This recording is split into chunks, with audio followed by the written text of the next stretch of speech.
For being here this afternoon. I'm here to discuss a need I feel the church has had. The economic status of our community has taken a downward turn over the last few years. Many families have lost their homes due to what is the worst time in our country has ever seen. We have also seen job loss on a far larger scale than we have since the Depression.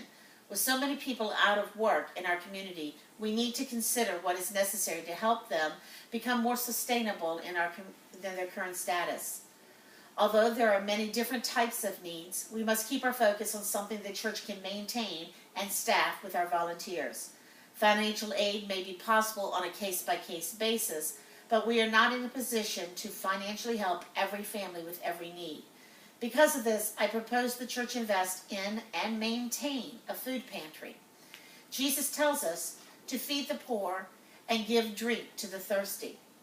Studies have shown that meeting the basic nutritional needs of a family will aid in lowering the anxiety level during a time when it would normally be quite high. If a parent does not have to worry about where his or her child's next meal is coming from, they can focus more on searching for new employment and paying the bills. Where do we begin? At the beginning. It's a very good place to start, according to Rogers and Hammerstein. A food pantry can be started with very minimal supplies, with three basic absolutes being food, people in need, and volunteers. From there, we need space, administrative team to operate the pantry, and that's it. Space. Any room in the church can be utilized to create a pantry.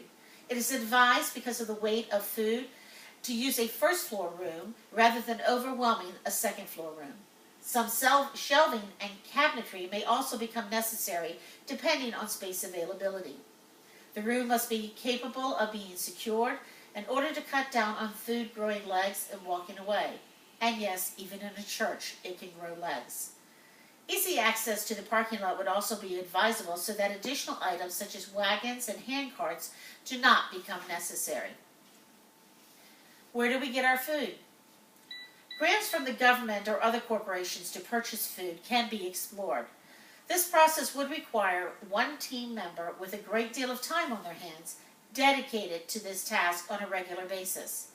The USDA also offers placement of food with qualified non-profit pantries. When using the USDA system, there are some restrictions to consider. The food is ordered each month and requires someone to monitor the website for regular updates. The offerings from the USDA do change each month based on availability, and the amount of food available to you is also fluctuating. It is delivered once a month to a specific location and requires a team to meet the truck and bring the food back to the pantry. Donations may also be obtained through the congregation, as well as food drives at local grocery stores.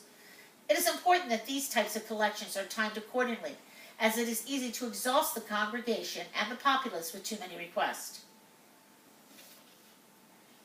The governing board. It is always best to have a group of volunteers to govern the administration of a pantry versus one person making all the decisions. This will allow everyone to be accountable to the church. The board should consist of one volunteer to serve as a leader, 3 additional volunteers, and then a 4th one that will serve as the director of an actual pantry.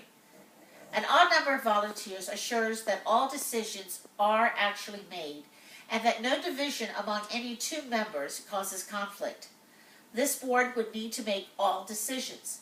These decisions could include, but are not limited to, the following. Who may use our pantry? What is the criteria for the need? Church members or people outside the church? The USDA does have regulations guidelines concerning regulations for churches. By pastoral recommendation if they're not a member of our church. What is the application process? Who makes the decision? Does the board decide the person is worthy, or does the pantry director? What if they already receive assistance from another pantry or ministry, such as of SNAP food stamps? How or are participants going to be held accountable? Do you require financial counseling to assist the families to get them back on track? Do you require church members to attend church or another church? Do you require small group attendance? How long can they use the program? Until they say they no longer need it.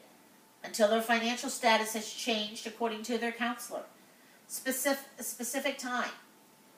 May they reapply if their situation continues. How much food does each person receive? Do we give them food for a day, a week, or food for one meal a month? Does the pantry offer other things besides food? Diapers, laundry detergent, personal supplies such as shampoo or razors. Is the pantry distribution to be a specific box or a grocery store? If we choose the box method, is the box going to be one size fits all, or do we adjust our numbers according to the size of the family? What goes into the standard box?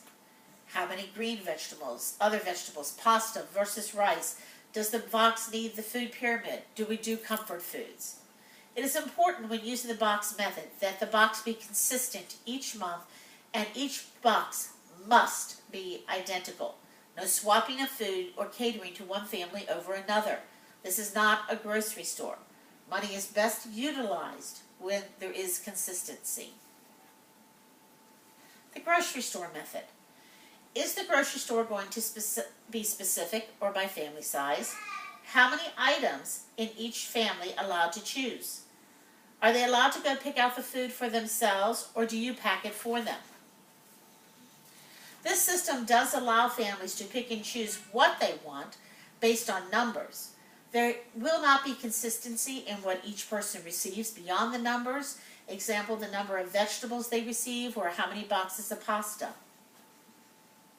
Next is our volunteers. It is unclear how many volunteers will be needed until the pantry is up and moving on a consistent basis, and also on the style of pantry that is being offered. The box style does require more hands on deck than the grocery store style. The box style requires people to pack the boxes on a specified date. Volunteers are also needed for check-in and on distribution day, and to assist in moving boxes to the vehicles of the participants. The grocery store requires people to be present at the pantry on grocery day to monitor the process. Supplies. Although some supplies are required, they are minimal. Basic office supplies are necessary, and a computer would be nice. File cabinet is a must-have item to maintain the privacy of the personal information of our participants. If the box method is chosen, bags, boxes to pack the food will be necessary each month. If the grocery store method is chosen, you will also need bags and boxes, but an alternate option would be have the participants bring their own reusable grocery bags to cut down on additional costs to the pantry. In summary, the hardest part about starting a food pantry is to say yes. Acknowledging the need and the commitment involved takes prayer and planning. The rest is just like any other ministry. You step out on faith and keep walking. We know the need for help in our community is large. We may not be able to fix the problems of the world or even the ones here in our own community, but we can do something. Years ago, Amy Grant did a song, and one of the lyrics said, "I only have to do what I can find." Well, I found this.